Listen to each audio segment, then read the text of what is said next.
Digital recording studio Patna. नैना मिला को हमर चैन चोरा ले लही हे गे। नैना मिला को हमर चैन चोरा ले लही। हम देखते रही गेलौं टाका जोरा गेलही।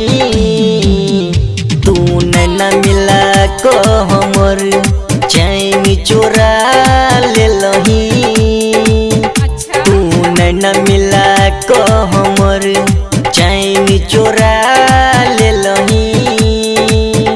हम देखते रही गेलौं टाका जोरा गेलही।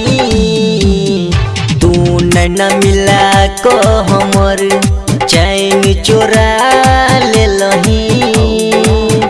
तू नैना मिला को हमर sound is electronic. The sound is sexy. तू नैना मिला को हमर चैन चोरा ले लही। तू नैना मिला को हमर चैन चोरा ले लही।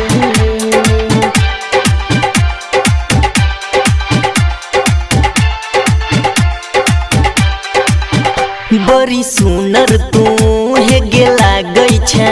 दिल के भीतरी में प्यार जगावै छे।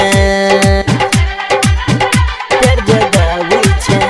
बड़ी सुनर तू हे गेला गई छे। दिल के भीतरी में प्यार जगावै छे। कते कहियो हम तोरा बारे में अखन खिलल छे। तू कुआरे में छाती धुक धुक करे हमारा मघोरा गेलही।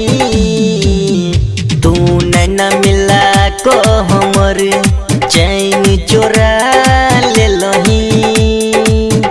तू नैना मिला को हमर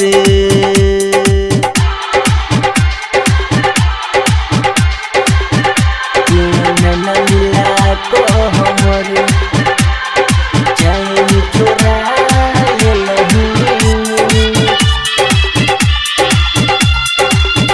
तू नैना मिला को हमर चैन चोरा ले लही।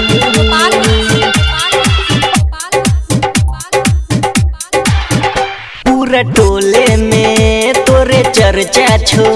अब हमरो नहीं कोनो हर्जा छो। पूरा टोला में तोरे चर्चा छो। अब हमरो नहीं कोनो हर्जा छो। तोहर छेलो हाथ अपन हाथे में रोजे मिलब हम नदी काते में। अमित शशि सो तू पीछा कोना छोरा ले लही। तू नैना मिला को हमर चैन चोरा